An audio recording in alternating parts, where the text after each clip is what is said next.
Hi, welcome to Therapy JA. Each week we do conversations to remove the negative stigma of mental health and just have like healthy conversations about it.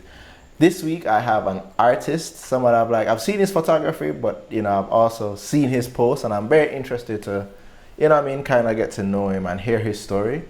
I know him as more famous, but in his real life, his real name is Christian.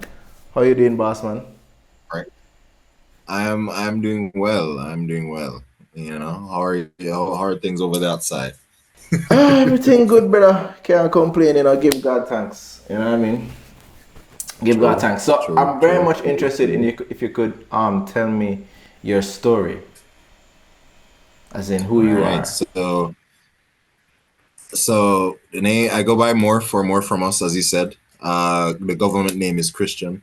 And all my as a kid, I used to be the problem child in the school. Like I would throw tantrums and like act out in class or all of these things, right? So I remember very early on, my dad was just like, "Oh, I'm gonna send him to like a child psychiatrist," and it was Dr. Sums Vaughn, and I think they had diagnosed me with mild clinical depression at the time, as a kid, and then that's kind of just been, unfolding as my life progresses. So that's kind of like where it started.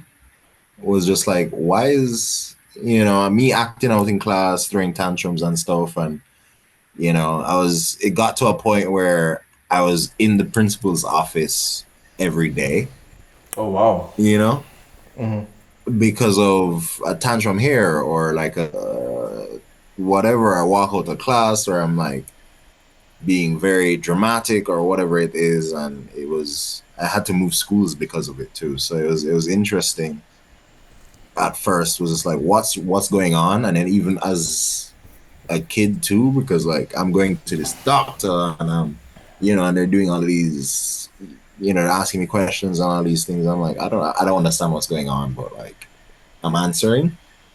But it was interesting growing up with depression and not knowing that like you're experiencing something that's Yeah. I don't know how much to explain it, No, no, but no, no, no. yeah, that's I understand. I intro. understand.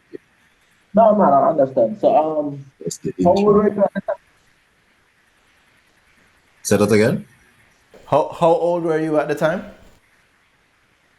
I must have been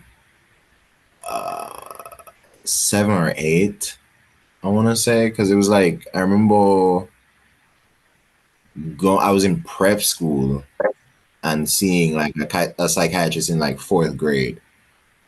You know, I think I saw Dr. Sims on and off from like fifth grade, into high school. Um, then switched psychiatrists to from Sam's Vaughn to Alexis Goff, and then he migrated. But I've been in and out of therapy for about from about like fourth, fifth grade. So that's been interesting.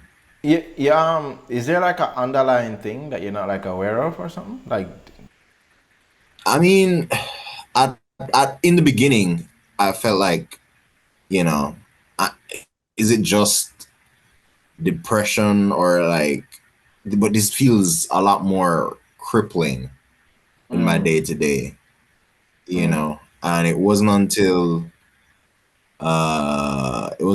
2020, around there, in like the June, July portions where I had a psychotic break and ended up ended up I'll go into more detail later, but like just to kind of summarize it, I had a psychotic break and uh ended up being, what's the word I'm looking for?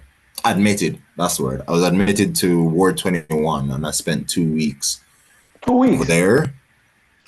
yeah, it was a while. It was like it was a good while. I feel like it would have been 2 weeks or a week.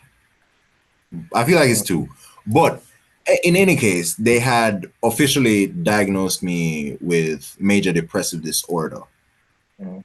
from that visit. So now seeing a psychiatrist now, I've been able to get medicated and you know adjust my medication and switch medication and see and that kind of stuff. So it's been interesting. But yeah, the diagnosis is major depressive disorder or MDD.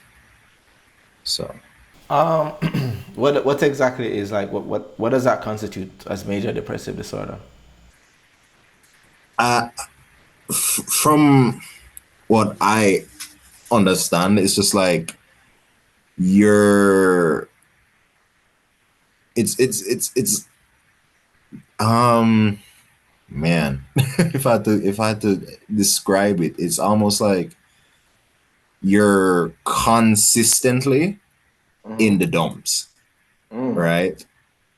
And you don't know why you're in the dumps. You just know that you're in the dumps, and the dumps is you're in some like fight club fight circle almost, and you're just swinging at air.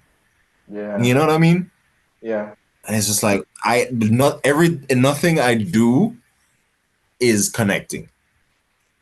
Whether it's like hanging out with friends or hanging out with family or doing art or drawing or whatever it is. It's just like there's always like you're swinging and missing, you know, and it's just Mm-hmm. consistent. Yeah. And then that could last. I used to call them slumps. So Mm. it's like you're good, you're fine, right? And then for the next 3, 4 months plus, depending, Months. it's just like you're in the dumps, right? Sometimes it doesn't have to be months.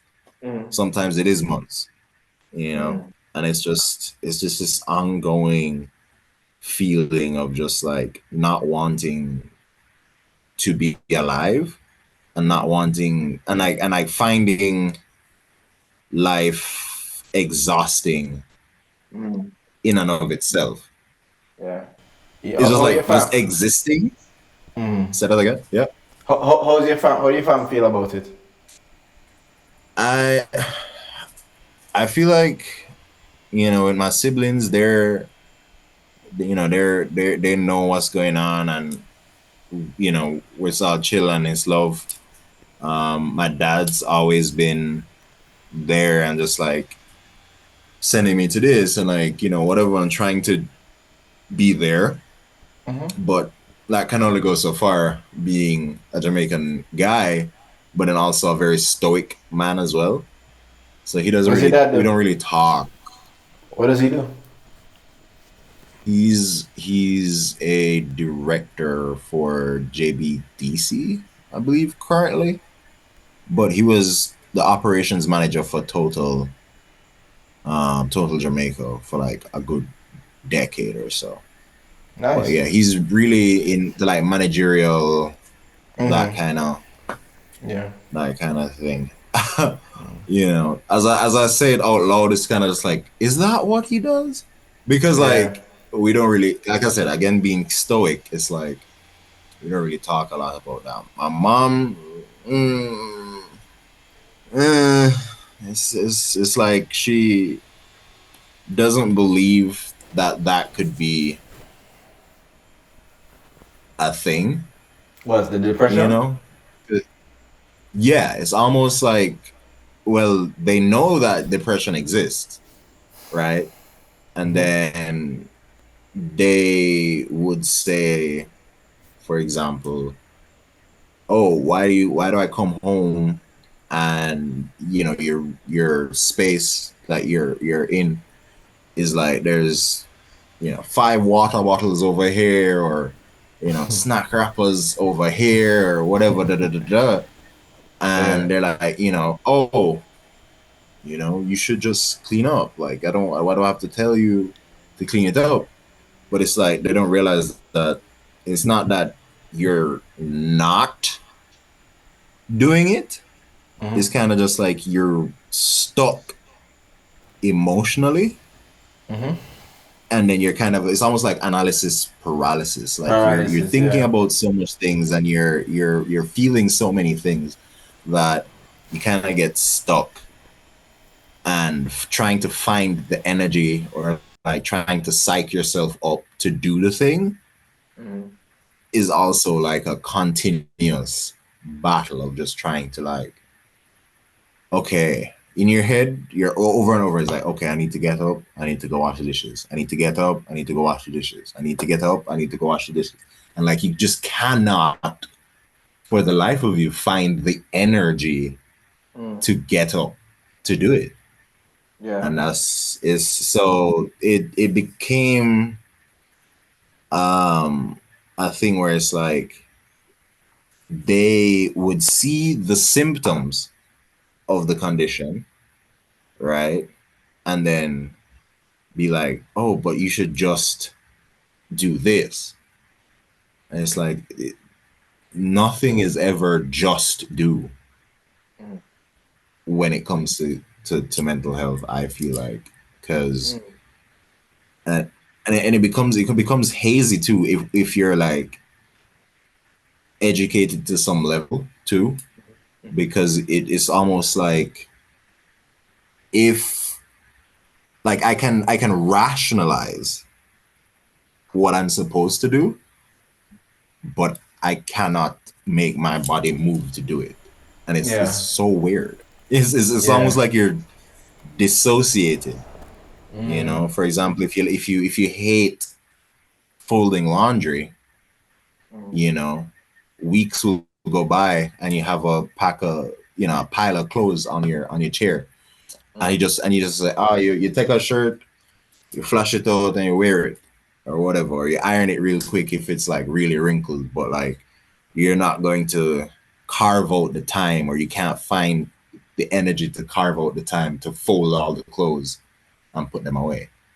And it's not necessarily you're just being lazy or you're just trying to avoid doing anything. It's just that like you're stuck, and you need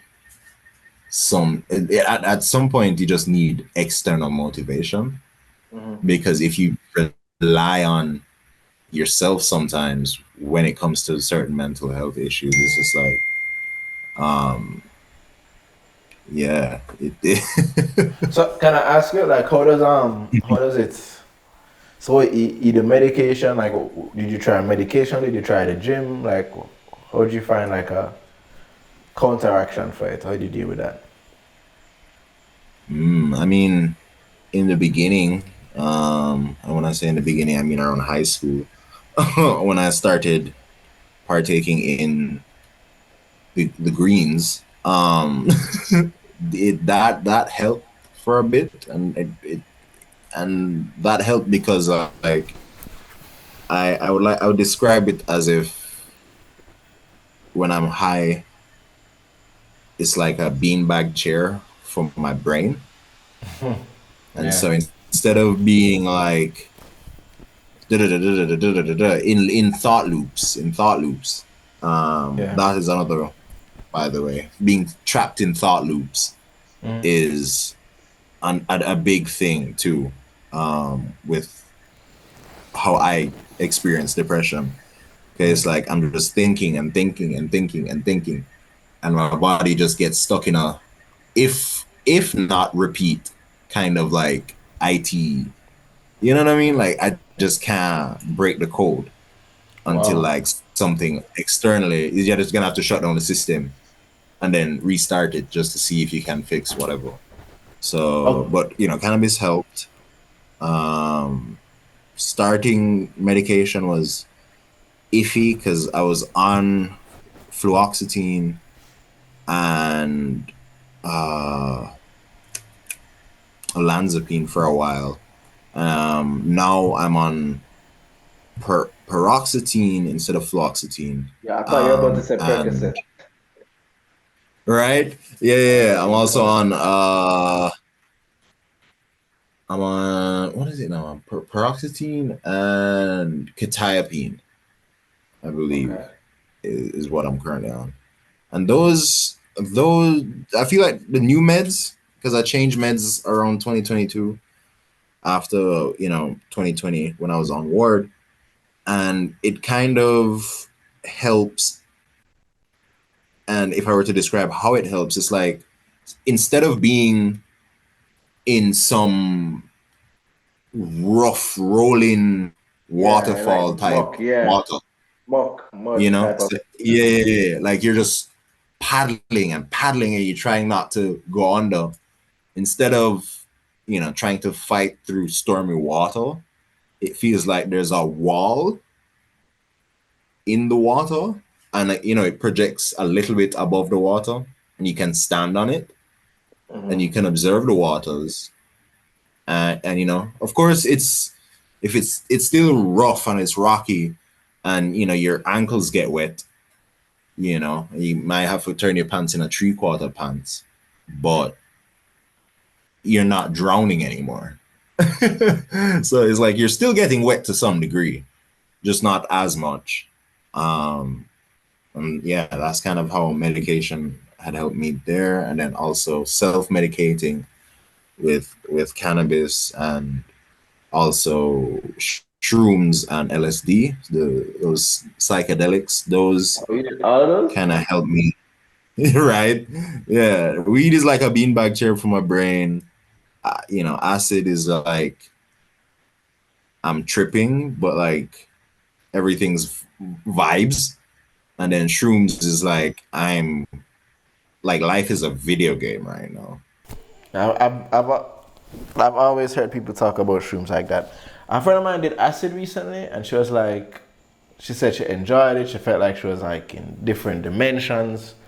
She saw things as kind of like the multiverse, and I was like, yo, that's cool, but no, man, like, Yeah, yeah, yeah, yeah, so, yeah. I remember So what happened on your it's trip? yeah, there was a trip that I had off acid where I realized that I didn't um I didn't forgive my mom for leaving. So in like when I was a kid, instead of like like how your dad would be the one who left, and your single parent is your mom or whatever, mine was the opposite. So my mom left, and my dad raised me and my sibling as a single parent. Where was I going with that? I was going somewhere. no, man, you said you had a trip and you realized you hadn't forgiven Right. her. Yes. Yeah, yeah, yeah, yeah. So I realized I hadn't forgiven her for leaving. And I didn't realize, I thought I was over it, but taking acid was just like, it brought it up emotionally. Yeah. And I realized, oh, I never forgave her for that. So I, said, forgive you. Uh, and then, I just felt like a weight lift off my shoulders. And that was great. Um, but yeah, shrooms, like acid, d- they both make you think a lot. And then you realize that life is almost like a video game, and you kind of have to put stats into to different things. Like, I don't know, it's interesting. But yeah, it makes you feel a lot of things about yourself. You can tend to feel connected to the earth too, because when I'm tripping on these psychedelics, a very common thing for me to experience is seeing the earth breathe. Mhm. Like it's an Yeah, illusion, of course, but yeah. like it looks as if the earth is breathing. And then you're just like, you inhale it with it, and then like you exhale it, and you're like, wow, life is good. You did that with your It's friends, or almost you did like it? that. Sorry, Sorry, go go ahead. ahead. I did it alone, actually. Mm. I did do shrooms in public once, and that was interesting. It was at 22 Jerk, Mm. and it was tessellated with performing or what. whatever it was. The Pine and Ginger And show. I had taken, yeah. Yeah. No, was it the Pine Ginger show? No, it was, I don't know. It was, Remember when that song that they cut? Oh, it's recently. Oh, can you remember when that song came out and everybody was like, oh, yeah. yeah, yeah. No, I remember Protege came through too. I don't remember. It was some late last year. Oh. Um, but yeah, I was like, I took 3 grams of shrooms, and then I was also smoking weed, and then I had like a cue of Coco Mania that I was sipping on, bro. Like the music was great, but like I was in the parking lot slumped, just in my own world, being like, I am actually doing things that I couldn't have ever imagined I would be doing, and life is kind of great and what is like on the inside, I'm just having this like very positive, almost like self-affirming experience, but on the outside, lean up, bro. Like people were, it was interesting, but it's almost like Chronic's saying that you don't know what you are do behind curtain. You know what I mean? Like it behind the veil of like, oh, this guy is obviously drugged out and tripping. I am self-affirming myself and feeling more confident in myself and that kind of thing. So that's interesting, So And then I also the got. mood boost that comes with these drugs is just So mushrooms give you a mood boost because I've heard. Because weed, for some people, weed is like a downer. I've always heard mushrooms is more like yeah. a kind of put you in a good mood while you're seeing stuff. Acid, dog, big man thing, bro. Yeah. Like, I'm scared of that. The stories I've heard about acid is either hit or miss. But mushrooms and weed, I've heard is Yeah, good. yeah. Yeah, I remember on my acid trip, fam, I remember it was gearing up to rain, Mm. and you could hear the thunder coming and stuff, and I just felt every, almost like I was like being absorbed by like my dark thoughts, and it was like I was getting really agitated, but I noticed it, and I was just like, breathe, and then I changed the song I was listening to, and then I was back on track. But yeah, it definitely is hit or miss, because some people, like, you don't know how you're gonna respond to it until you do it. And I get you in not wanting, like, being kind of hesitant, because I was hesitant at first. I was just like, I read into it and realized that some people have like it's very rare, but some people do like have a condition that if Yeah. they do, I forget the name of it, but if they do acid or if they do shrooms, like there's a small possibility that you could have like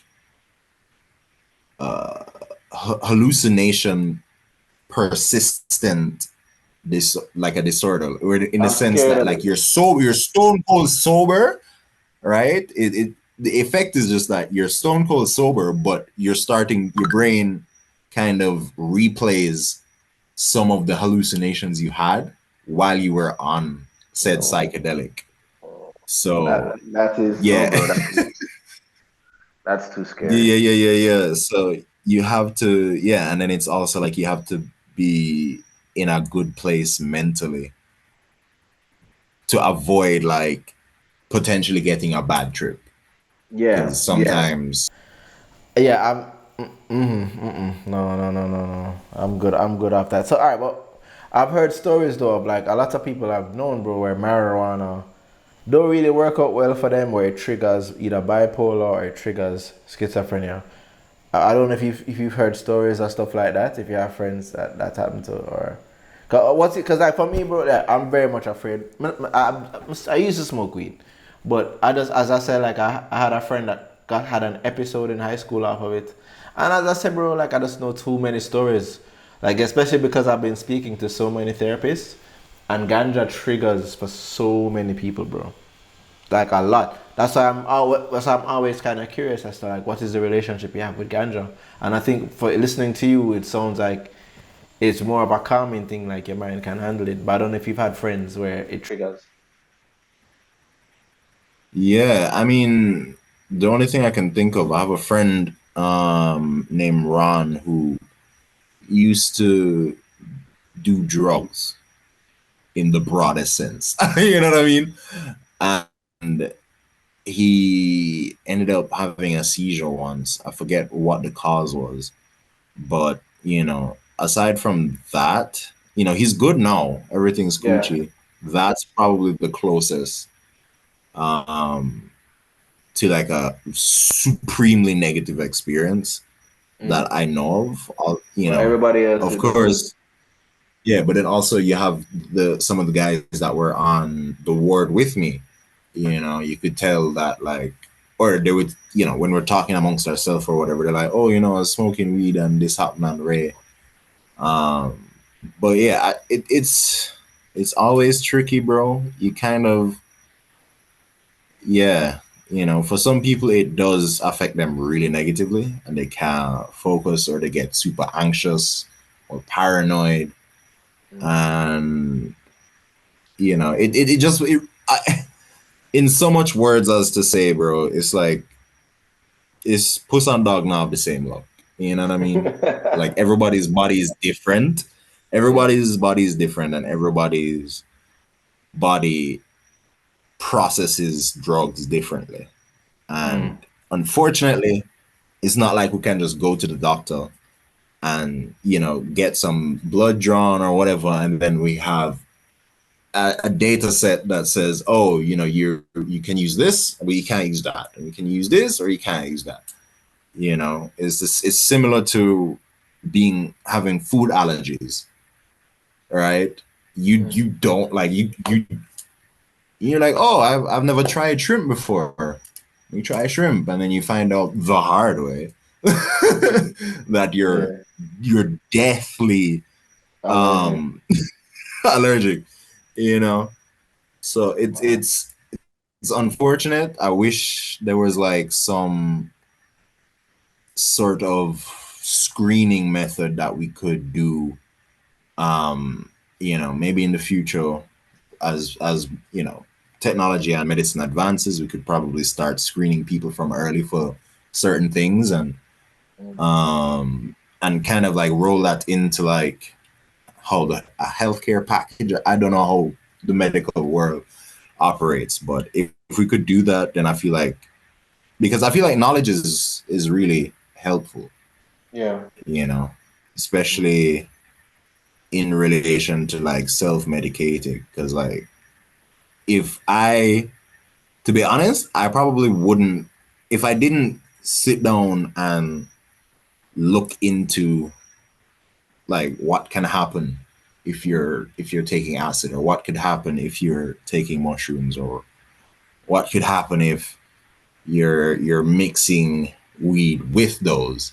what Mm. what could possibly happen?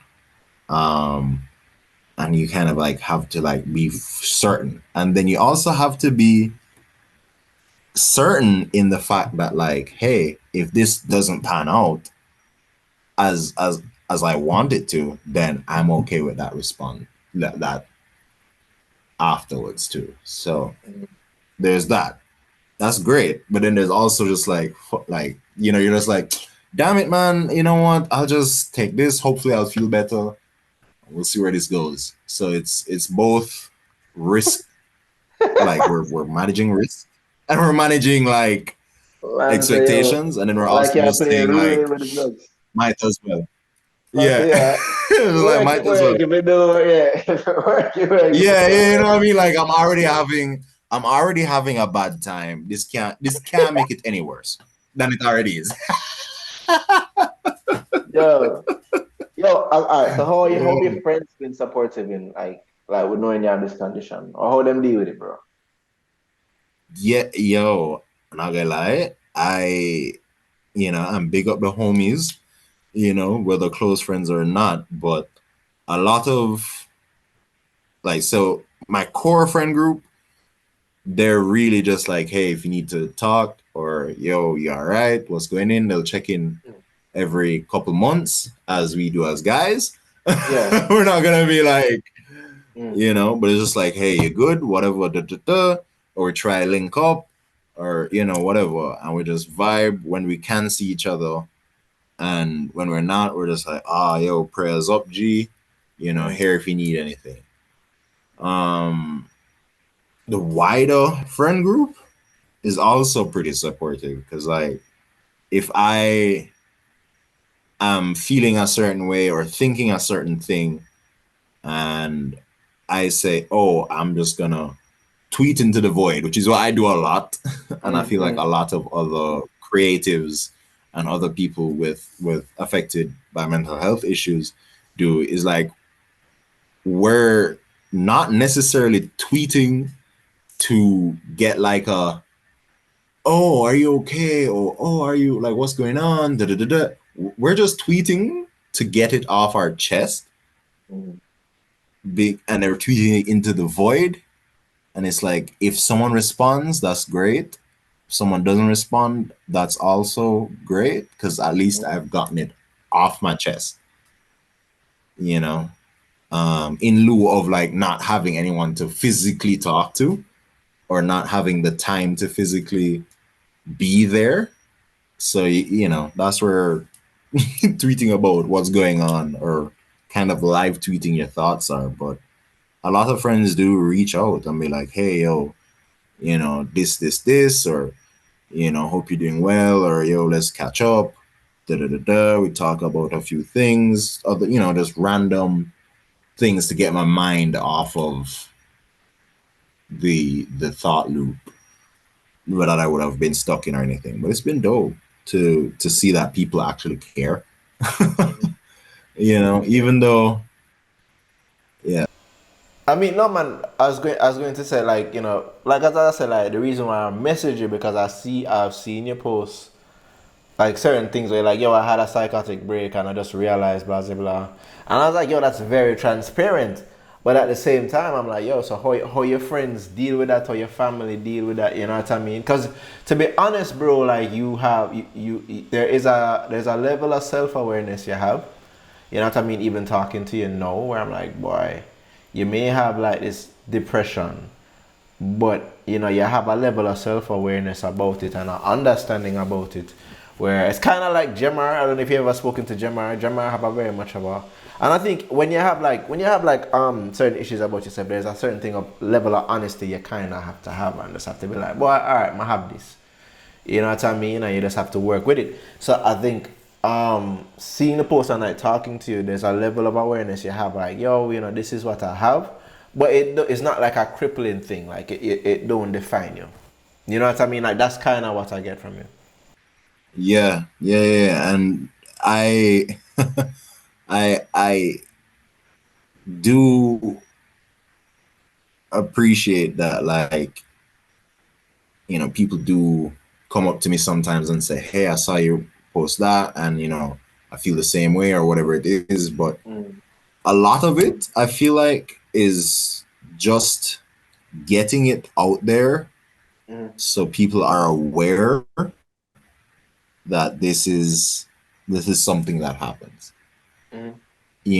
If I wasn't transparent, how would I get help if I needed it?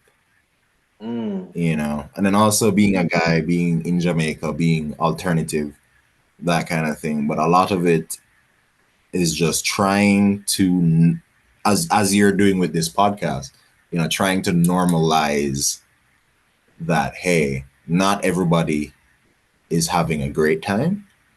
Yeah. And but also like just because I am not necessarily having the best time, I'm still alive. Yeah. I can still, there's a lot of I have a friend, Lynn, she I remember we had a conversation and she was saying that I stand on a lot of crossroads, right? And it's like, okay, if I stand on those crossroads, no one's going to know what it feels like to stand on those crossroads if I don't say something, you know? So a lot of it, or the transparency I try to have is just to normalize it, right? And to say, hey, this is my experience at the moment. If you can relate, that's cool. If you say, if you have questions, I'll try to answer them, if, but at the same time, I'm just getting it off my chest. So it works doubly in that regard, bro. It's crazy. But it's been good. The support has been good from friends, from family, certain actors, I wish they'd kind of get it, but which actors? What do you mean not everyone actors? is going to really understand. What do you mean Certain actors?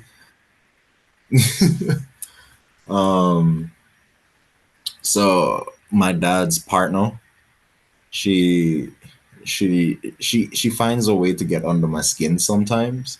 What do you mean she don't like you? No, not like that. She cares a lot. No, and I feel like that's what it is. She cares a lot, so she kind of tries to like try and get me to look after myself more, you know? But at the same time, it comes across as nagging or like trying to guilt me out of my symptoms. It's like manipulative. So It's manipulative. In a sense, because like while I appreciate the effort and I know the intention is great, it's just like how it comes across in my head, at least, is that she's almost trying to twist my arm into feeling better, or just like, or my mom would be like, I don't understand why you can't just do this. So it's just like you're invalidating my experience. Yeah. And I know it's almost like saying to a kid buck their toe, right? And they're crying, and then the parent is gonna say, "You shouldn't be crying." But it's like, but it hurts. And it's like, yeah, but you're 6. You shouldn't be crying anymore. Crying is for like 3-year-olds. And it's like, but then why am I crying now?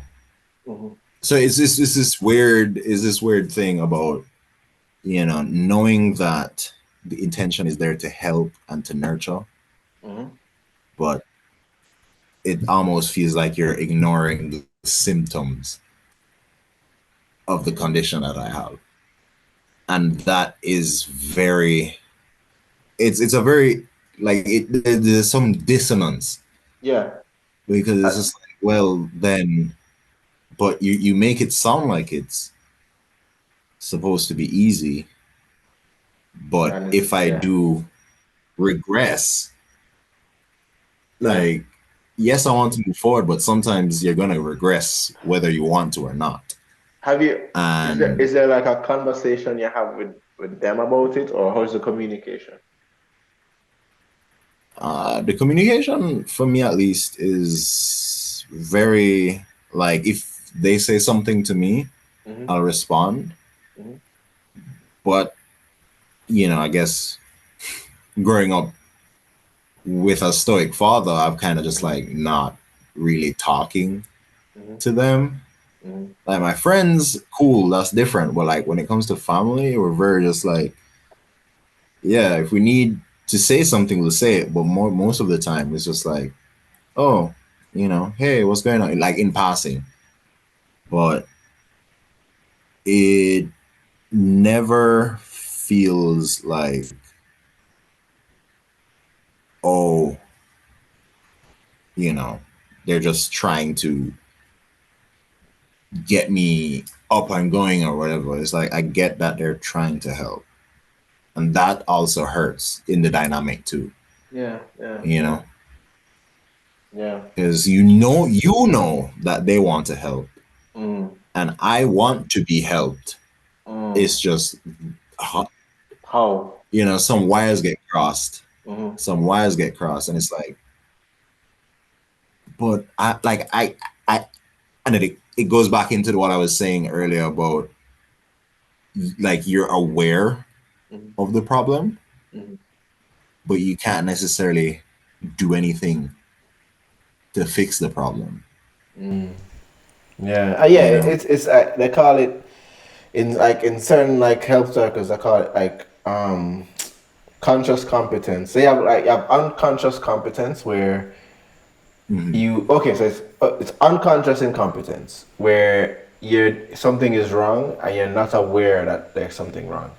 Then there's conscious incompetence where you're aware that something is wrong, like you know the signs, but you don't know how to fix it.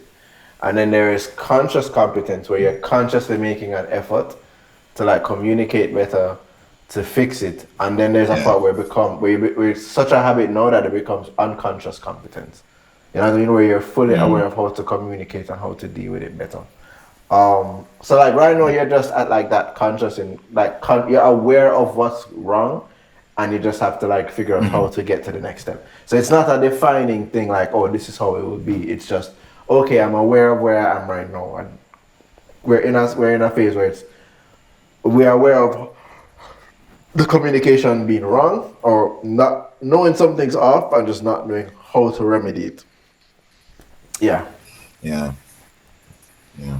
You know what I mean? So how has it been for like dating in terms of like when you meet girls and you're kind of like, yo, this is what I'm going through. How is that?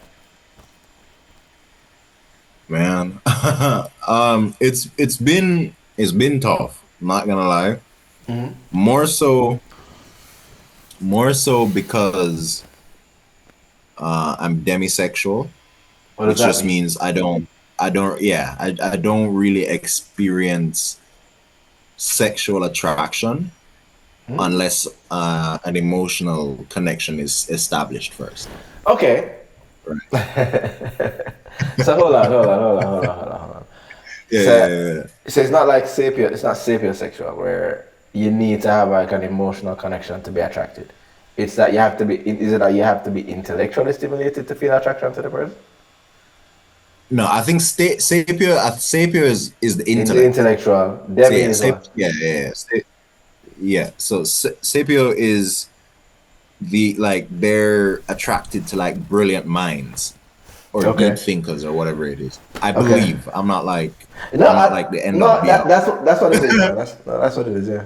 you know but demisexual just means that, like, if I have not at least established in some way or shape or form that, hey, this person's cool, Mm-hmm. or this person's like a friend Yeah, in a very loose way, yeah. it's like, so it's if I had to give an example, it'd be like, oh, if a girl makes a move on me, but we haven't had a conversation to figure out, like, suss out who are you, and, like, whatever, da, da, da, da, Yeah. I would not be able to operate in That's that good. function. I'm You sure a lot know, of girls like to hear that. yeah, but it's also weird because, like, by the time I figure out Mm-hmm. that I'm attracted to someone, I'm already neck deep in the friend zone, bro. Oh, so okay, Get me? but hold on.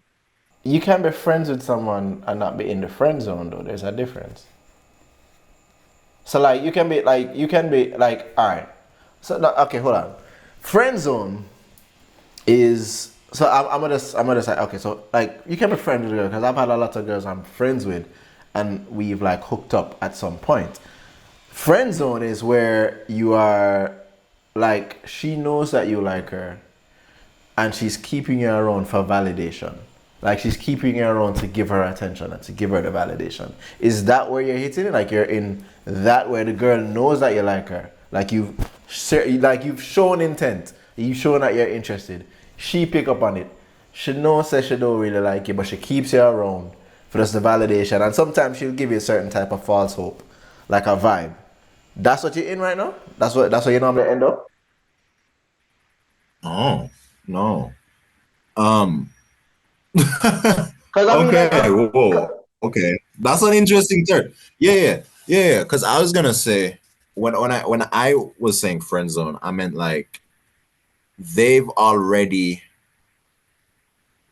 moved past the deliberation phase of like is this guy talking to me because they want a relationship or they want to have sex or whatever it is, and they're like, and I realize that, oh no, this guy is just chill friend, yeah, or friend. whatever.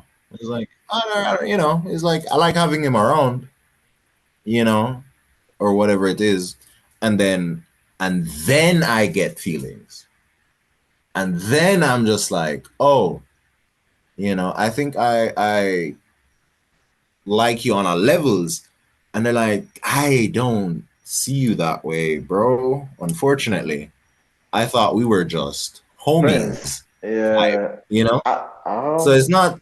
I don't ever feel like it's intentionally keeping me around for validation. I It's mean, just unfortunate. Well, I mean that could be a play at play. I can't know for certain what they're getting at, but I, um I don't know, say I just read it deep. You know what I mean? Because that just sounds like you have friends, like you're just friends with them. But I mean, I feel like, honestly, dog, most guys are friends with the girls that them sleeping with. You know what I mean? Like them cool as friends, but it says so. I don't know if it's I wouldn't say it's a. I would say it was a friendship vibe, but I just, I don't know, dog. that rough. yeah. So, but Yeah, and then also I get stuck in the loop of just like I'm starting to really really like this person, but I had we have already established a connection of just like, hey, we're just talking, we're vibing, good convos, all that stuff, and then it's just like, now why do I have to now kind of potentially ruffle some feathers to see if this is reciprocated. You know what I mean? Like, so instead of like going intentionally pursuing somebody to have a relationship with them, it's kind of just like, if you see some random person that come over and they say, hi, yo, I like your shirt, whatever, da da da, and you're vibing, da da da da da da, cool. And you see them a week later, you're vibing, hey, I saw you last week, oh, what's good, da da da da da da da da da da. you know. And then month 6 comes around, and like, hey, you want to go grab tacos, you know?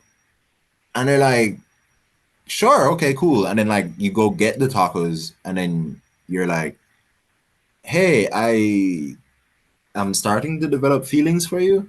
Oh And they're God. like, but bro, Yeah. That's why are rough. you throwing out? Why are you Yeah, throwing that's me like? rough. Why are you That's throwing that rough. curveball? Yeah, Yeah, you know what I mean. you know what that's like, dog. That's like, yeah, that rough, that rough. That's very rough. So okay, so when do you normally, and by which month do you realize you have feelings for this person? Like in the 6 months, or was it like month 2? You pick up, say you have feelings, and you just keep it quiet.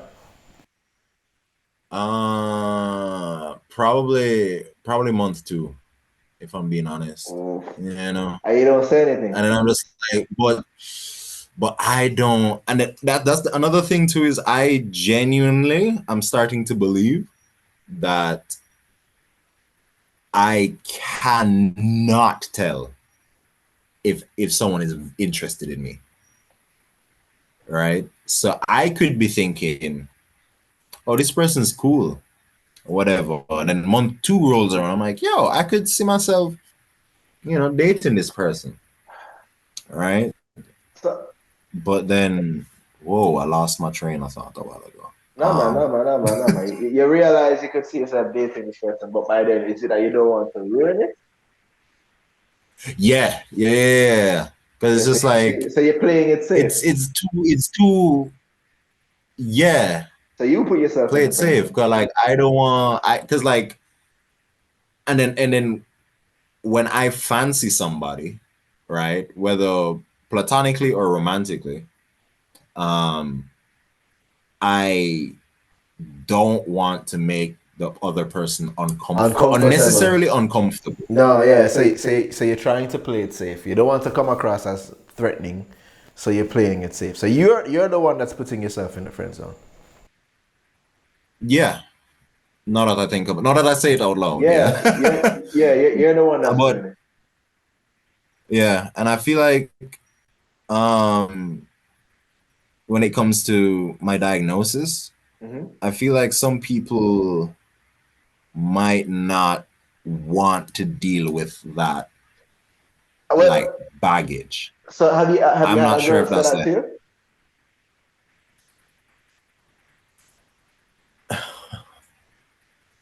oh man, have I?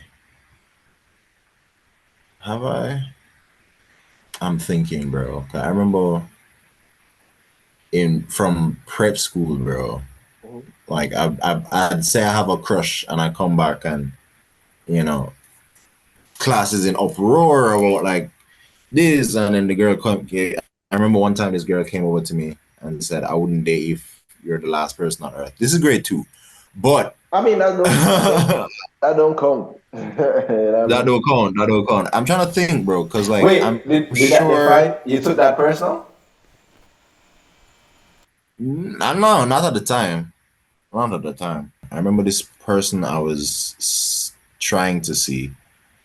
We had gone out for dinner, and then we went to a party maybe same week or the next week, and everything was vibes. Everything was vibes, making out and stuff.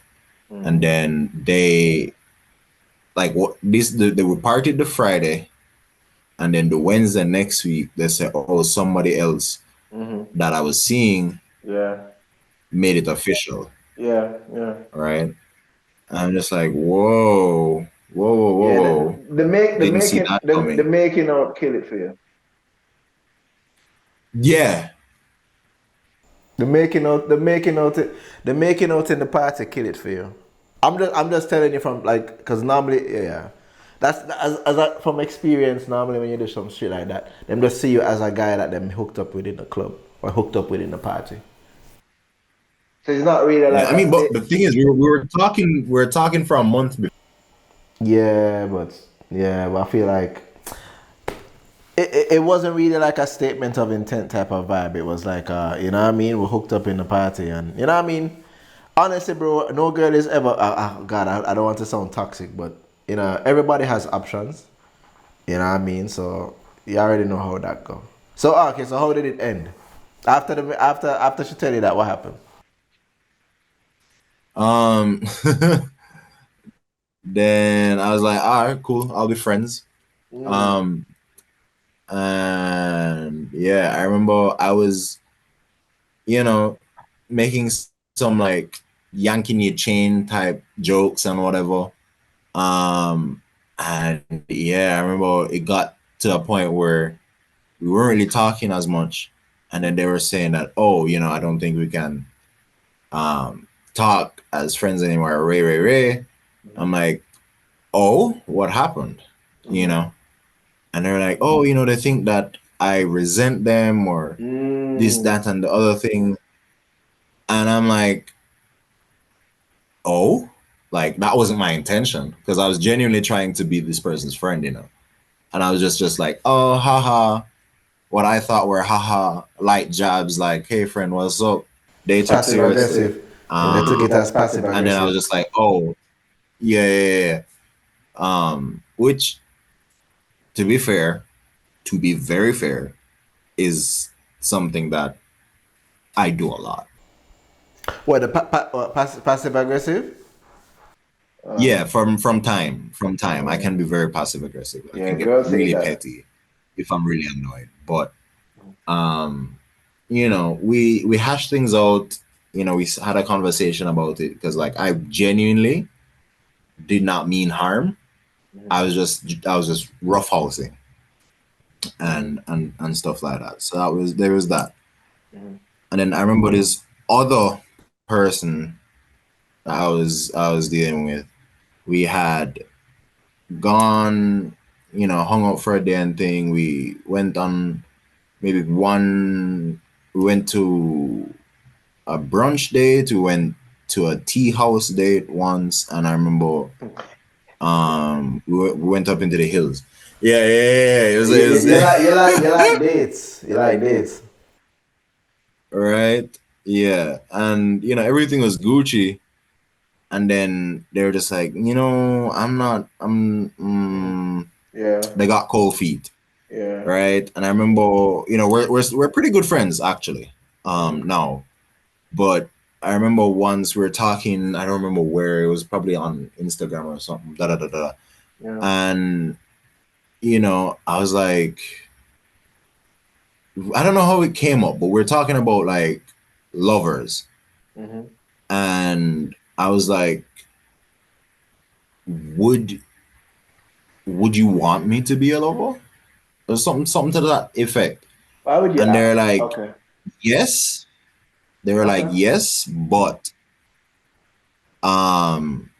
they don't feel like they're in a space. Wait. But okay. But knowing them, I'm not gonna say that it was like a cop out because they were genuinely going through some things at the time. Bro. I'm saying like you don't listen to what people say. You just watch their actions, and like no matter what somebody says, right? If somebody says, "Yo, brother, I want you to pay me my money. If you don't work for a client, I want you to pay me my money." Yes, I would pay you, but I'm going through some stuff right now. You know what I mean? So I soon pay you. You know what I mean? It's you already know the underlying thing is they're not going to pay you. I mean, that person was being nice. That was a very polite thing to say to prevent the situation from being awkward. But yeah, bro, the actions speak louder than the words. That's all I'm gonna say on that. So, but what I was saying is in terms of have you dated someone where the mental health thing came up and you're just like, yo, like even these like your homegirls, how are they with like your mental health stuff? These girls that you're dating, like you tell them immediately like, yo, this is what I'm going through. Do you keep it to yourself and then later on reveal it to them? How does that work? I'm quite upfront actually. Like I remember I did a bio for Tinder or Bumble. Yeah, wow, yeah. I was on Tinder, Bumble, and Hinge. Wow. And in my I'm no longer on Tinder because Bumble and then Hinge recently. Do you want this in the video? Yeah, no, it's good. Okay. This is good. Yeah. But like on the dating sites, I would have in my bio, I have MDD. I'm medicated though. Just for note. Girls respond? I don't really get much matches regardless, but I don't yeah. I do. I think I've gotten a couple times where just like do you I appreciate your honesty. Huh? Do you do tattoos? I'm in charge of tattoo supplies, but I don't actually tattoo. Can you tattoo? I'm planning to teach myself actually. You have somebody at the shop that can teach you to tattoo? Probably, yeah. We have three artists. Learn to tattoo, bro. Yeah? Yeah, learn to tattoo, yeah. Because that will give you like, as a photographer, one, but if you learn to tattoo, bro, it'll get you a lot more options, honestly. I think that like listening to you, that the issue is like, the girl them don't see you as a sexual choice, is what I'm gonna say. I feel like teaching yourself to tattoo or make the man them teach you for tattoo, bro, will give you an edge. You know what I mean? Like honestly. You don't need to use dating sites, bro. I feel like your Instagram is enough. Instagram is the most used dating site. Real. Most people get dates off Instagram than actual dating stuff. Real. But I would say to you, learn to tattoo. Yeah. No, you're right. You know what I mean? So I would really just recommend that for you. You know what I mean? Just to get over that fear of making people uncomfortable. Put yourself in uncomfortable situations. I like, you know what I mean? You get me? Just listening to you and I can just hear it, you know, I'm like, okay, like I understand where you are at. You know what I mean? I understand because you're a very big person as well. So I can understand that fear of being intimidating. You see me? Like, yeah. And then also like I get it. yeah, and then also being alternative because like I'm what you would consider like emo, punk to some degree, but mostly emo. So like when I started listening to music for myself that wasn't like the US top 40s that my dad put on an iPod was like heavy metal. So I wear a lot of jewelry, I have a lot of piercings, Bro, you know, a lot and of girls then listen my to heavy hair is the metal. way it is. No, no, Yeah. no, no, no. I hear you. A lot of girls listen to heavy metal. A lot of girls listen to alternative, especially hot girls. You know what I mean? Yeah. Like I know a lot of girls that do that. So I don't think that is not a, you know, a limit for It's you. not major, but I feel like it does play a part in the sense that like agreeing with what you were saying about like being oh, man, where was I going with that? I had a point that I was gonna hammer home. But I feel like it would I probably would have had a slight more edge is what I was gonna say. Is a slight more edge if I maybe didn't look the way I did. But on the flip side, Yeah. I do get a lot of people that say, "Oh, I inspired them to do this," or "I inspired them." Yeah, man. You look hardcore as is, bro. You know what I mean? I wouldn't change anything about how you look. You see what I'm saying? Like you look. You know what I mean? But yeah, it's so when I was saying that like my appearance or how I choose to carry myself like has an effect. It's more in the back of my head that like would it be different if I didn't go down this path? Because like a lot of the jewelry I wear, or the piercings that I have, or having my hair the way it is a personal choice because I just fuck with it and I like how it looks, you know. But at the same time, I'm like, I wonder if that has any effect whatsoever on that. But it could also be just be like my I don't think I have a type, but it might be just the the type that I'm drawn to just doesn't, you know, it feels like there's I don't know, there's always something that it feels like it's like trying to put a square peg through a circle hole. Like you're like, in theory, if I, you know, no matter what, you know, I'd be able to pass this, whatever. But there's always something that's kind of just like hesitant, and I don't know how much of that is just my approach or things that I'm not aware of, or is it this or is it that, or it's a lot because a lot of the time I genuinely am curious about what other people think, but unless they say something, I can't tell. So it's almost like, yeah, I fancy this person, they don't fancy me. There goes that thought loop again. Being stuck in thought loop. Like, what could it be? Like, could it be this? Could it be this? But then I can't reach out to them and ask them without making them uncomfortable. And then we're back at square one. Yeah, I hear you. I wouldn't ask them. I wouldn't tell them. I wouldn't. I mean, it's just kind of how you play the game, but man, just, you know what I mean? Like, brother, honestly, my youth, most of the times, a girl expects that you like her, you know, once you start talking to her, you know. she have an expectation, say, yo, you're trying to sleep with her. Honestly. Yeah. Yeah. Yeah, so you know what I mean? So like there's this expectation. If you look through your friend them DMs and how much man I send them dick pic, how much man showing all of this intent. So there's an expectation. Yeah. So the minute you go up to a girl, in her mind she's like, what a guy I want from me. You see what I'm saying? So I don't think you Yeah. have to really think about that.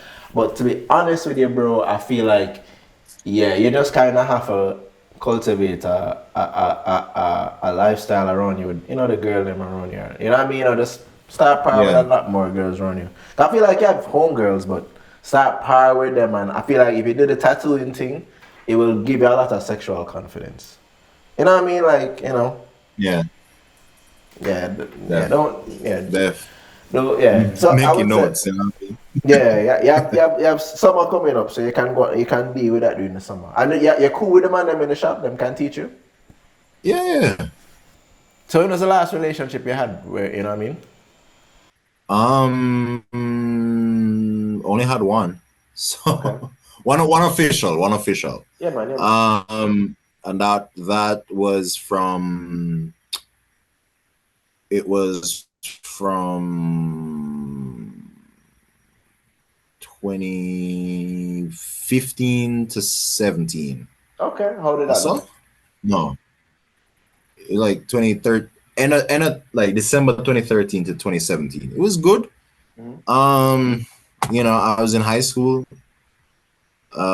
This was around like it was fourth form to community college. So this was about, yeah.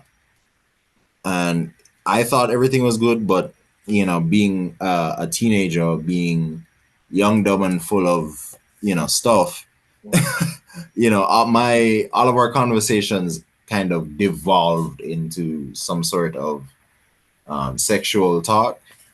And I would always like ask them, what do you want to talk about? And they're like, I don't know. And so I had to be driving the conversation. And if I'm driving the conversation and I'm in high school and Mhm. my hormones are raging, everything's going to devolve into that. So after a while, after 3 years, they were just like, hey, this isn't working, da da da da da, blah, blah, blah, blah. Cool. Again, at the time, I was just like, you know what, let's be friends, da da da da. Great. Because I am very just like, if I F with you, Mhm. I'm gonna F with you regardless. You see me? I might feel away, we might not talk as often, Mhm. but if I had respect for you and love for you in that way, Mhm. I'm still gonna have love afterwards. Anyway, found out that they, maybe 3 days after we broke up, they started dating someone else and it was a mess, and found out that they had cheated on me during our relationship that I didn't know about, and this, that, and third. And you know that's that did a number on me, bro. You see, community college, I was smoking like crazy, bro, because it did mess me up. It messed me up because it was my first relationship. Mhm. Mhm. And yeah, that was my first and only official. Everything else was kind of just like little situationships that never had sex, but Mhm. we would end up at most making out or cuddling or whatever it was. And then, by the time I'm working up the courage to say, hey, I want to, they're like, nah, so it's Yes. interesting. Yeah, I It's respect that you're trying interesting. to do that for like the, yeah. I mean, so, okay. It's funny. I had a friend that told me a story. He was like official with his girlfriend, like this girl he seen now, and was like, I want to date you, blah blah blah. But it was like the odds were stacked in his favor. You know what I'm saying? They throw one bikini Mm, competition, and did about like 70 girls around him. So you know what I mean? So like him mm. have that much like vibe. So when him say, I Right, want to date you, in her mind she feel like she'll get shows out of a whole heap of other girls. right, Even yeah, if him not dating them, I'm just like it's just a competition for those women around him. But normally, dog, it's I don't know. I just always say that I see a lot more. I see there's a lot more like flings in friend groups than someone officially decides that I'm going to date somebody. You know what I mean? Like saying, yo, I want to date you. That don't normally work. Like it, you'll give a girl validation off of that. You know what I mean? You take her out for dinner, she'll get that sense of validation and attention, and she'll go fuck another guy that's not taking her out to dinner, but she's sleeping with him. You know what I mean? So it sets itself up in certain things to really just be like disappointed as a guy. You know what I mean? Women get their rocks off of that. And I do think about that often too, because like it's like maybe if I was out there and like slanging, if I had the ability to slang, I'm sure. What that mean? Slang what? You mean sell drugs? No. I mean like slang dick. If I was able to just basically walk and fuck, I feel like life would have been easier than having to like try and establish something. Because I feel like a lot of my experience at least is that these people kind of want something casual or like almost like a fling. But I need like, bro. Oh, I need to see the Carfax type no, vibes. No. It's kind of like this. Wow, I can't believe we're going down this direction. Normally, what I'd say is just sex. Like you see, if you start in a casual relationship, you control the direction of the relationship because you started as a casual relationship. So you can decide if we're gonna keep the relationship casual, or you can decide, oh, this is going to be a boyfriend and girlfriend committed type of vibe. But the point is, you have to get through that point. You have to get to that point of, okay, we're having sex and hooking up. It's really like girls will hate to hear that I said this, but really women control sex and men control relationships. You see what I'm saying? So women 100% a woman, like if you have sex with a woman, unless the sex was horrible, it's easier to get back have sex with that girl again. But once that window of opportunity is closed, or a girl wants you to sleep with her and you don't go through that door, it's very difficult to go back it's very difficult to get back in. So like that's what I'm saying. So like if it starts out casual, it's good because at least you have the option of it being into a relationship. But the point is for you to mind if you're not attracted to the person at all, like you're not feeling them at all, you don't have to have sex with them. I'm not saying that. I'm just saying if it's someone. Oh yeah, of course. If it's someone that you're having like you feel a vibe with, because I feel like instantly like yo yeah, and they have a casual vibe. Go through the casual vibe, you know what I mean, and then from there you can decide whether or not you want the relationship to go whichever way you want it to go. That's yeah. With that said, I feel like that could help me frame what I was trying to say earlier too. It's just that how I feel my diagnosis affects dating is that I assume that the window of opportunity is larger than it is. Oh, okay. You know, so that's kind of where I was like, oh, you know, by the time I experience attraction, I'm in the friend zone. It's that the window of opportunity. Say, I think the window of opportunity is 2 months, when in fact the window of opportunity is 2 weeks. Window of opportunity is probably like a day or two. Yeah, you know. So, but if it's a day or two, and I'm thinking it's 2 months, that's how it clashes. If I mean, but you have to have like a sense of abundance, though, brother. You know what I mean? Of course. That's with photography and that's with tattooing. Oh yeah. Because I'm when it comes to photography at least and art in general, I feel like I'm very of the mindset that even if everyone in the world was an artist, everyone could get a little bag here and there. You know what I mean? It might not be outrageous, but you can get a bag here and there. So I don't knock the fact that like, oh, maybe it's some of these things that I can change or da da da da. But yeah, it's I don't navigate it the same way. Yeah. How do you feel about the stigma of mental health in Jamaica? Like, how do you feel about that? In man, I wish it was better. Mm-hmm. Completely honest with you. Mm-hmm. Um, just in the sense that like if I want people to feel more comfortable talking about what they're experiencing, Mm-hmm. and I want more people to realize that sometimes what the symptoms that someone is showing is for by and large out of their control.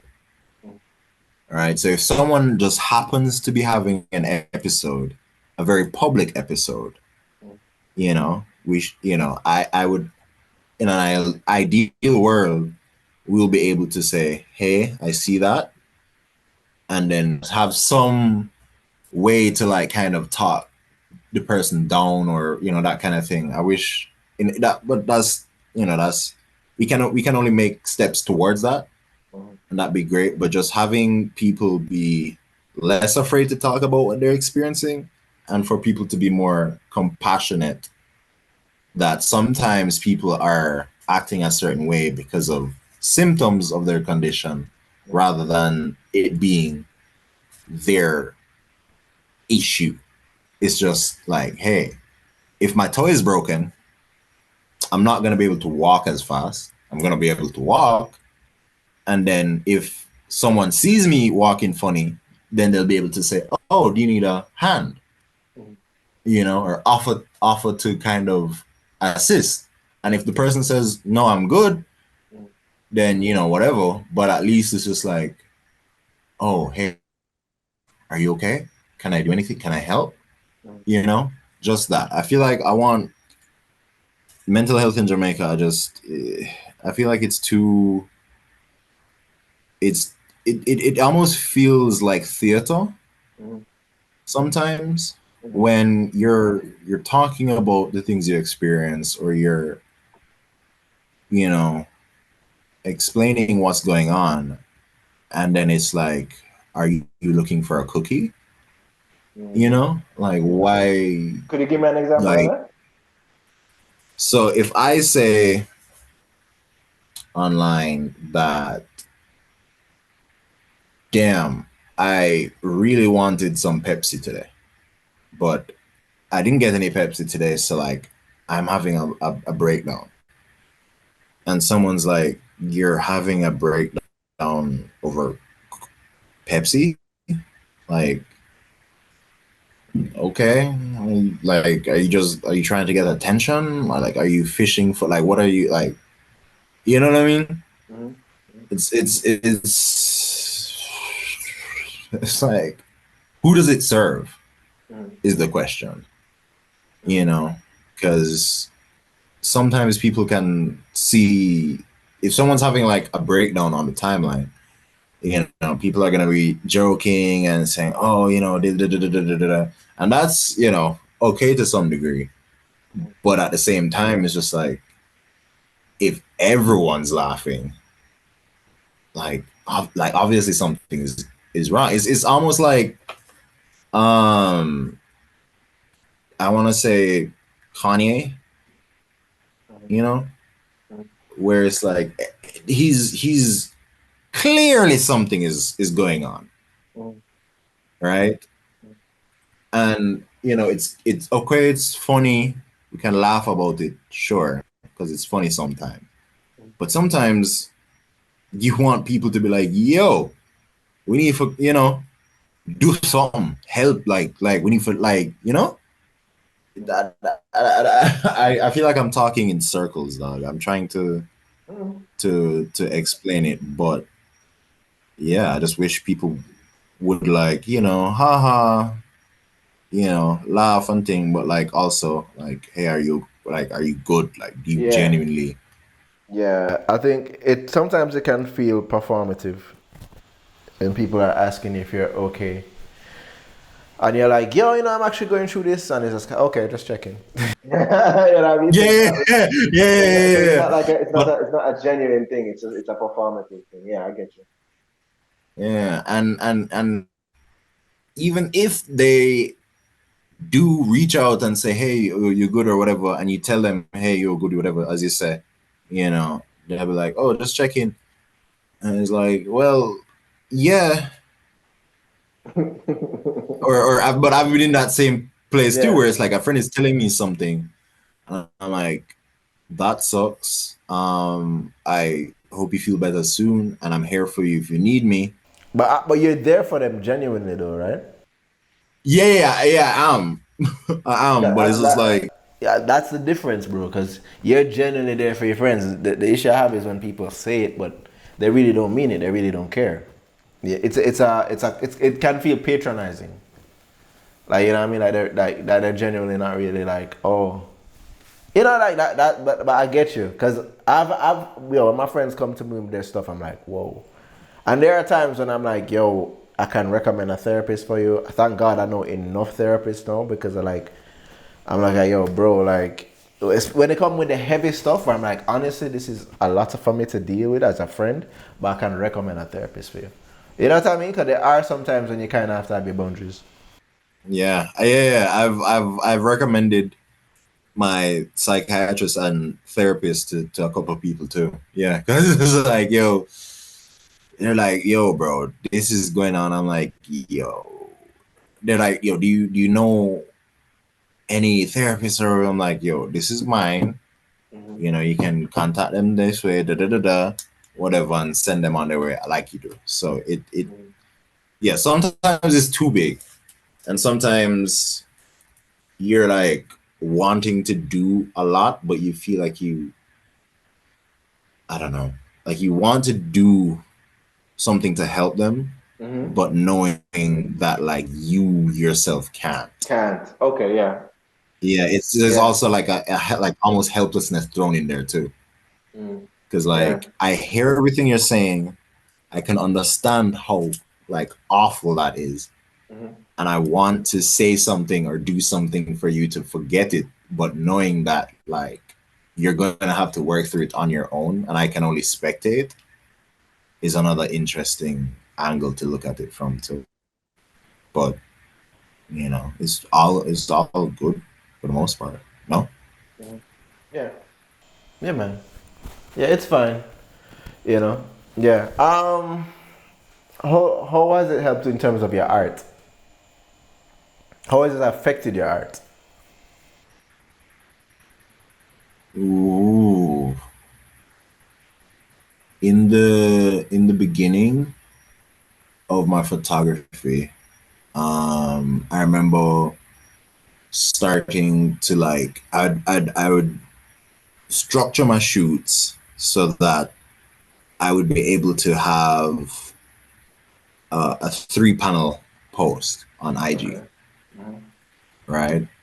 And then it's just like I I feel like I'm running on fumes. And then I'm like, okay, cool. I'm going to stop posting in threes and just post singles and Mm. see where that goes. Yeah. And then it's just like, again, going back to that analogy of just like wanting to do something but not finding the physical energy to do it from earlier. Mhm. You know, it's just like I want to shoot, I want to create, but I have to get up and go somewhere and Mhm. then load film if I'm shooting film, or make sure I charge up this and this. And it's like it just becomes this endless, almost Yeah. it becomes this tedious checklist of things that I Yeah. have to go through. Do you get like an anxiety attack before you think about doing it? No, but I do Yeah. feel like, it's just like, okay, what am I gonna shoot? What am I gonna shoot? Am I gonna Yeah. be able to capture it the way I want to capture it? Or Yeah. like, Yeah. are there gonna be Exactly. any issues on the day or this or that? And then like spending how many hours editing, and then like, is this even worth posting. You know what I mean? And then I feel like even more so now that I shoot film as well, when get into those slumps where I feel like, the things that I used to enjoy have no appeal, it feels like you're shooting film, you take a still, right? And then you have to go get the role developed, and it's just this long, lengthy period of just being kind of sluggish or downtrodden. You shoot in film? You shoot film or you shoot digital? I shoot both. I shoot Really? digital and film. Yeah, Wow. yeah, yeah. Oh, so you So prefer film or digital? film. You prefer film? Specifically medium format because I'm a Mia RB67. You have a medium format camera? I do. Where? How much you pay for that? 250 US. I shipped it from Japan. It has a waist level viewfinder and everything. but yeah, bro. It affects my art in like there are gonna be times when I have slumps, right? Where genuinely the things I enjoy have no appeal. I don't even want to look at my camera more a while, bro. Or I don't even want to look at a roll of film. You know what I mean? And then it becomes this, I'm like, okay, I'm going to wait until after. And then, the slump could last 2-3 more months. And then when I get back to it, it's just like, but I had this long gap. And I was like, oh, I should strive to be more consistent. And then it's like, how do I thought loops. So I feel like definitely the diagnosis, bro, is just like it impacts the generation of ideas. Yeah. And then it also impacts the execution. Because I could do a shoot and then I'm like, I don't feel the energy to edit these right now. I'll edit them tomorrow. And then tomorrow becomes next week. Next week becomes next month. And you're like 2 months pass and you don't edit these photos. And you're like, Jano, what did I spend the last 2 months doing? But again, it's just the getting thoughts, like lost in thought loops that prevent you from doing anything. And then also not feeling the vibes, so to say, to actually do the work. And it's just like, can I get a break? Yeah. It's interesting. But that's always, I feel like that's always been impacting, bro. That's how I felt with photography right now. I'm like, I'll want to shoot and then I'll just feel huge anxiety to do it. I'll go through it, it's fun. But I'm just not, I have no desire to really like do it as how I used to. I love it. Photography is fun for me, but I have like people will reach out to me to shoot, and I'm like, I get anxiety. I just don't want to do it because I've had some very bad experiences shooting. So I'm just like, I don't want to do this. I don't want to shoot. You know what I mean? So people message me. I'm like, yo, I don't really shoot anymore. And they'll be like, yo, let's do this trip. Let's go to Portland. And I'm like, I just don't want to do this. I don't want to shoot. Yeah. You're like, I love the idea. I love everything. I don't want to. Yeah. I don't have the energy budget. I don't have the energy budget. It's I have to spend the whole day and then like and go through the process of editing it. I forgot the location. It's walk like, through. I have to generate poses. It's just kind of like I just don't want I've had some good shoots too, and it's just like I'm not feeling it. And you're like, yeah man, I go I'll get edit them tomorrow when I feel the Yeah, vibes. I have some photos. I have not, but I'm literally doing so many other things. Like I have more. Yeah, I've just found other things that are a lot more. My creative energy is still being expended. You know what I mean? So it's not like I'm yeah, not doing anything creative. But yeah, man, like when I think about photography, I'm like, I just do not want to do this, dog. I'm like, nah, it's too annoying, man. It's yeah, like, man. and it's not that great of a I, return. yeah, yeah, yeah, Yes, yeah. yeah. Unless you're like some big. You know what I mean? Like it. Yeah, yeah, I've seen people make money from doing it, and I'm like, yo, big up yourself. But Yeah, there's just other and ways to make as you money. said, yeah, and as you said, like I enjoy it, genuinely enjoy it. But my gosh, sometimes Yeah. it's just finding the budget in your energy to Yeah, do it, bro. It's yeah, it's just just like no, it's it's not. Yeah, it's not. Yeah, it's not lucrative at all. I feel like yo, if I'm out with my friends and I can just bring my camera, I would probably do that. You know what I mean? Like just doing a trip with my friends yeah, and with us a bill, and I can bring my camera and I can just take some photos. Yeah, that's cool. But going out like doing a trip with like a model who you may not really like, you know what I mean? Y'all may not actually vibe well. Y'all yeah, may not be friends yeah, and you're shooting, and it's just like, yeah, no, waste of my time, waste of my time, waste of my energy. yeah. Yeah, I mean, it's not like it's just like I'm like, yeah, I'm good off that. But so yeah, like yeah, I get you, man. I get you completely. Um, yo, okay, so do you have in terms of what do you think about like?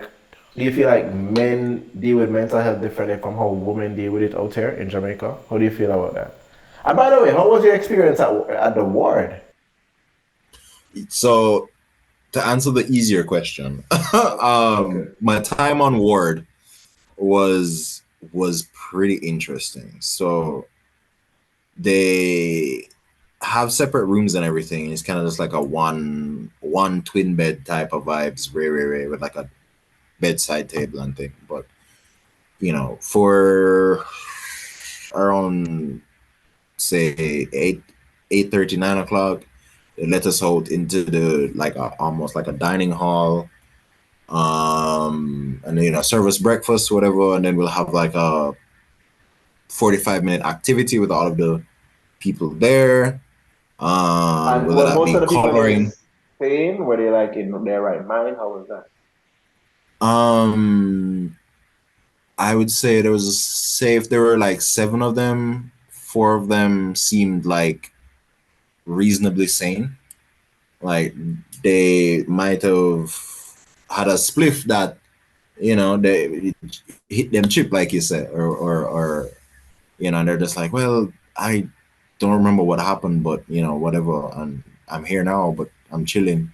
And then some were just like genuinely tweet.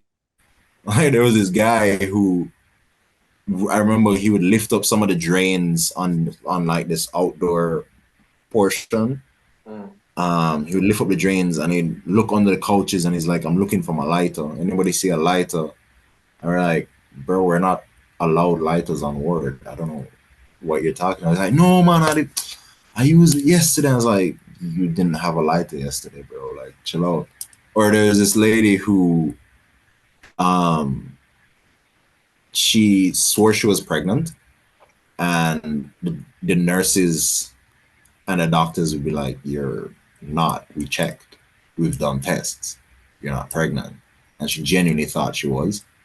So there were like some oddballs, but then other people were just like, hey, I just have, there's this guy that had schizophrenia, but was chill, and he didn't seem anything out of the ordinary.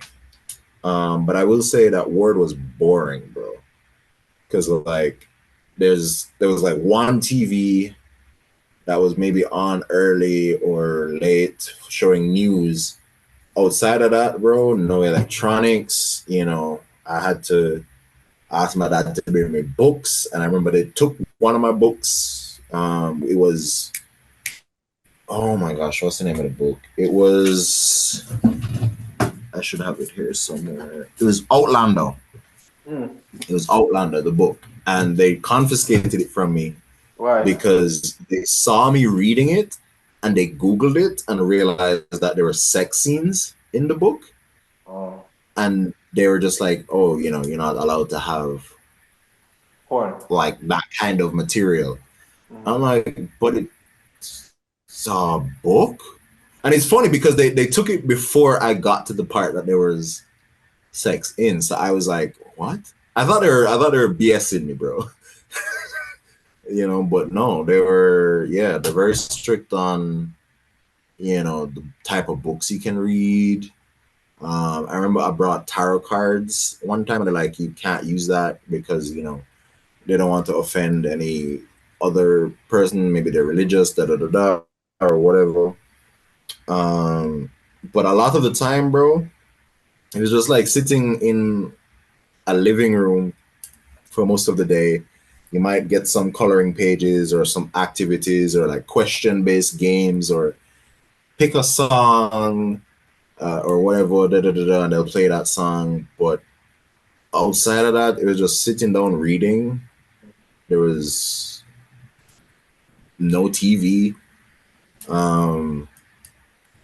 You're playing Ludi and dominoes with like the nurses to kill the time, bro. Like it was a slog.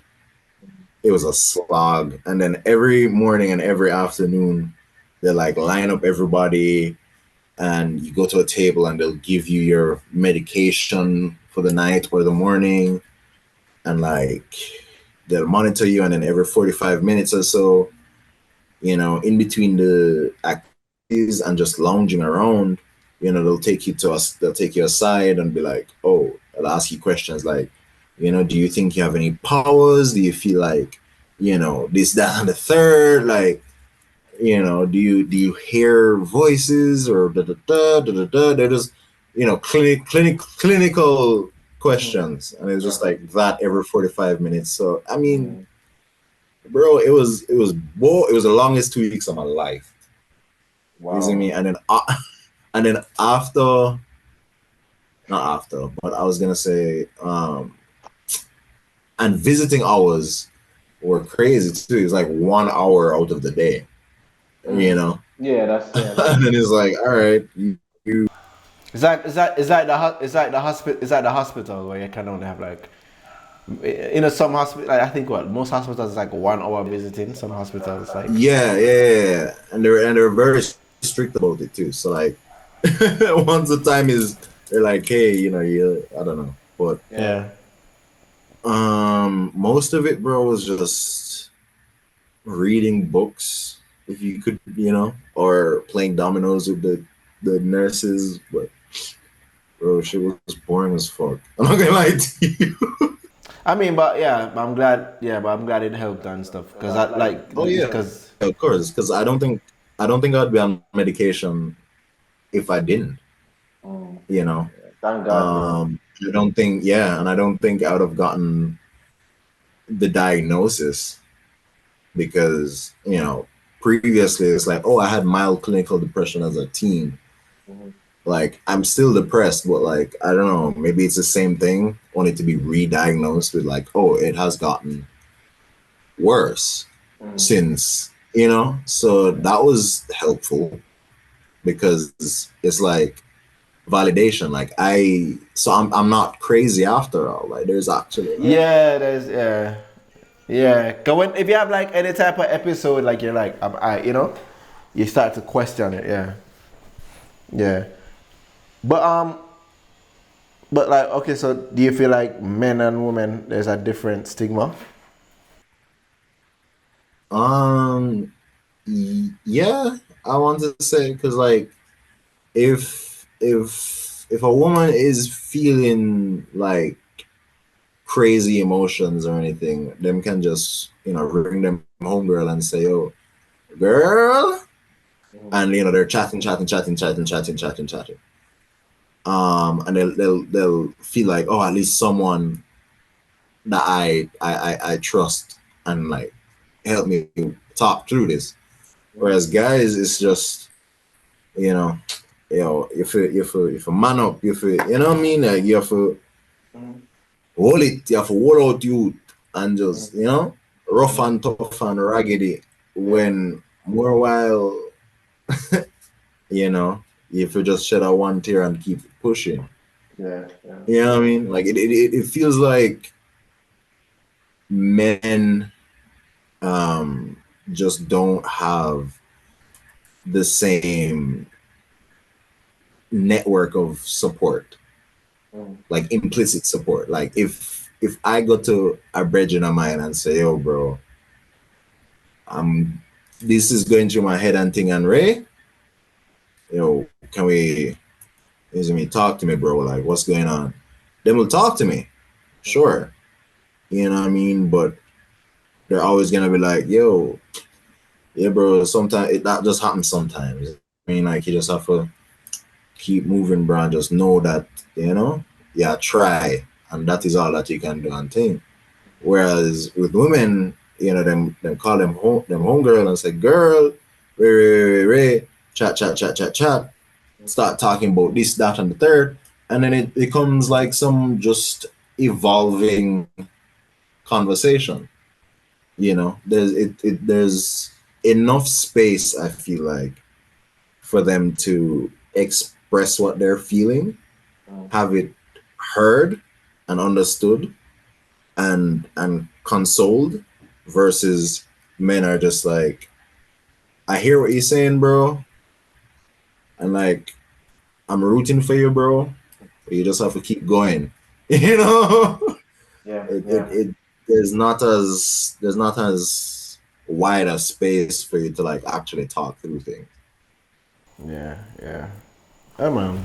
That 100% I agree with the lack of support and, you know, setting it up. I think so. One of my photographer friends had messaged me and was like he wanted to do a thing where man them kind of like a reasoning. Cause if you say counseling, man them will kind of get defensive. But if you say you want like a reasoning, you know, you find like a bar or something and talk. You know what I mean? It helps a lot for guys. Cause I feel like them thing there is definitely necessary for us, and I kind of start to realize how to navigate it, and I realize reasoning is very helpful for men. You don't really call it a counseling session, you call it just like you want to have a reasoning. Go on bar, go on place, all of food, and just all a reason. You see what I'm saying? Yo, any things you want to say to other fella artists out there, or artists dealing with like mental health or emotional health issues?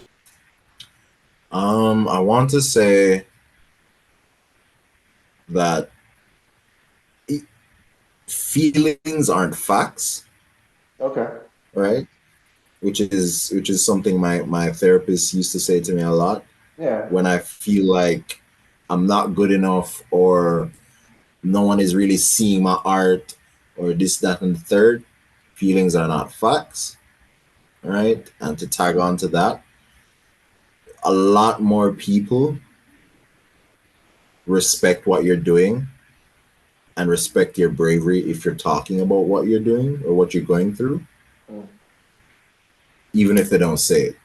Like they, and to tag on to that, it just reminded me of earlier this week I was in Halfway Tree heading to work, and this lady randomly came up to me and said, "Thank you for not being afraid to be weird." Right? Why did you? Do you know this person? I don't, for the life of me. Right? Apparently they may have seen me somewhere, or maybe they assumed I was Mortimer, because I do get that a lot. Yo, I can't lie. There are some times where I've seen you in Halfway Tree, and I'm like, yo, yeah, man, I can't tell people thinking my artist. I look like yeah, exactly. But she was just like, thanks for not being afraid to be weird. And I was like, yo, that's crazy, bro. Like, someone I don't know was like, yo, you're weird, but I respect you for it. So again, just know that feelings aren't fact, and sometimes what you feel is not representative of the actual truth of things. And two, a lot of people are inspired by you and are encouraged by you, even if they don't say it. But you just have to, know that the people that you call your people will be there for you. You know what I mean? And just keep going and try not to spiral too often. You know, but you got this. Is the final message. Okay. All right. So, yo, nigga said I believe in you. Right? Yeah, believe it. Motivation. Like it's Naruto up there, Yeah. bro. I swear. All right. So, where can people follow you? Where can people find you? On Twitter and Instagram, it's more from us. MORPHROMUS. If you want my personal Instagram, it's RAS dot Chris_. Yeah, that is me.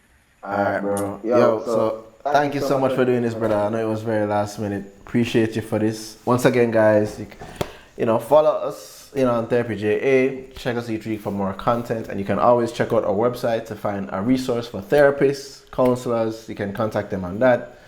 Leave reviews of therapists, that type of stuff. Thank you so much, and.